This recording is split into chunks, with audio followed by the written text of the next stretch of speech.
Power point ప్రజెంటేషన్లతోని కాలయాపన చేస్తున్నారు తప్పితే ముఖ్యమంత్రి గారు ఎందుకు కాంక్రీట్గా అపెక్స్ కౌన్సిల్ మీటింగ్ కావాలని అడుగుతలేరు అన్నది ఇప్పటికి కూడా అర్థమైతలేదు. పిఎఫ్ఆర్ అంటే ఫీజిబిలిటీ రిపోర్ట్ ఆల్రెడీ కేంద్రం యాక్సెప్ట్ చేసింది, అంటే ఇది డీమ్డ్ టు బి అప్రూవల్ అన్నట్టు. దీని తర్వాత డిపిఆర్ఏ ఇచ్చేది ఉంటుంది. డిపిఆర్ ఇస్తే నిధులు కూడా అలొకేట్ అవుతాయి. మరి ఆల్మోస్ట్ పనులన్నీ అయిపోతే కూడా ఎందుకు రాష్ట్ర ప్రభుత్వం స్పందిస్తలేదన్న విషయాన్ని మాత్రం నేను అడుగుతా ఉన్నాను. అందుకే ముఖ్యమంత్రి గారు మాట్లాడాలంటున్నా. ఉత్తమ్ కుమార్ అన్న ఎన్ని పవర్ పాయింట్ ప్రజెంటేషన్లు పెట్టి లోకల్గా మన ఎంపీలకు చెప్పినా దానివల్ల ప్రాజెక్ట్ ఆగేది లేదు.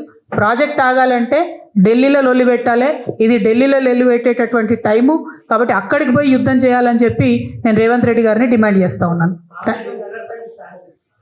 ఆపరేషన్ కగార్ ఆపాలని చెప్పి నేను ప్రత్యేకించి ఇదివరకే రిక్వెస్ట్ చేయడం జరిగిందండి. మేము ప్రజాస్వామ్యవాదులుగా ఖచ్చితంగా ఆపరేషన్ కగార్ అనేటటువంటిది ఆగాలే. పోతున్నటువంటి ప్రాణాలు కరెక్ట్ కాదు. ప్రజాస్వామ్యం మీద అలిగినటువంటి వాళ్ళను బుజ్జగించి చర్చలకు పిలిచి మనము ఒక ఒపీనియన్ తీసుకొని ముందుకెళ్ళాలి తప్పితే వాళ్ళని ఎలిమినేట్ చేయడమే అనుకుంటే కరెక్ట్ కాదు. అయితే మేము తలపెట్టినటువంటి ఈ రైల్ రోకోకి పెద్ద ఎత్తున అన్ని కుల సంఘాల నుంచి, అందరూ బీసీ బిడ్డల నుంచి కూడా మద్దతు లభిస్తూ ఉంది. ఇప్పుడు భారతీయ ఒడ్డెర సంఘం నుంచి రాష్ట్ర నాయకులు మారన్న గారు మద్దతుగా వచ్చినారు. వారికి ఉద్యమాభివందనాలు తెలియజేస్తున్నాను. అట్లానే తెలంగాణ నాయి బ్రాహ్మణ సేవా సంఘం నుంచి రాచమల్ల బాలకృష్ణ గారు వచ్చినారు. ఇవాళ పొద్దంతా కూడా ప్రతి సంఘం కూడా వస్తామని ఫోన్ చేస్తూ ఉన్నారు. ఇవాళ కొంతమందికి, రేపు కొంతమందికి, ఎల్లుండి కొంతమందికి సమయం ఇచ్చినాము. తెలంగాణ వ్యాప్తంగా అన్ని జిల్లాల నుంచి కూడా బీసీ సంఘాలు కూడా మరి మద్దతుగా మెసేజ్లు పెడతా ఉన్నారు. వాళ్ళందరూ కూడా వచ్చి కలుస్తామన్నారు. ఇంకా మంచి విషయం, అరుదైన విషయం ఏంటంటే ఎస్సీ ఎస్టీ సమాజానికి సంబంధించినటువంటి ప్రతి ఒక్కరు కూడా ఈ బిల్లుకు మద్దతుగా నిలుస్తూ రేపు వచ్చి చాలామంది మద్దతు తెలియజేస్తామని చెప్తా ఉన్నారు. వారందరికి కూడా ధన్యవాదాలు తెలియజేస్తున్నాం. ప్రజాస్వామ్యబద్ధంగా ఇది మంచి డిమాండ్, రావాల్సిన డిమాండ్. మద్దతు ప్రకటిస్తున్న ప్రతి ఒక్కరికి కూడా ధన్యవాదాలు. Thank you. జై తెలంగాణ.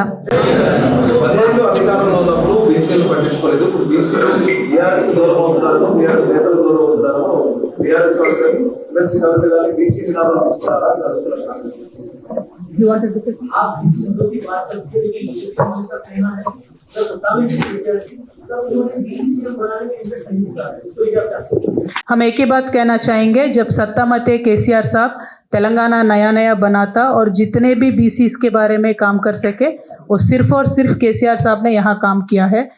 जैसे कोई प्रदेशों में बीसी नेता भी सीएम बने थे, मैं आज दावे के साथ ये बात कर सकती हूँ कि उनसे ज़्यादा काम हमने यहाँ केसीआर साहब के टाइम में करके दिखाया है।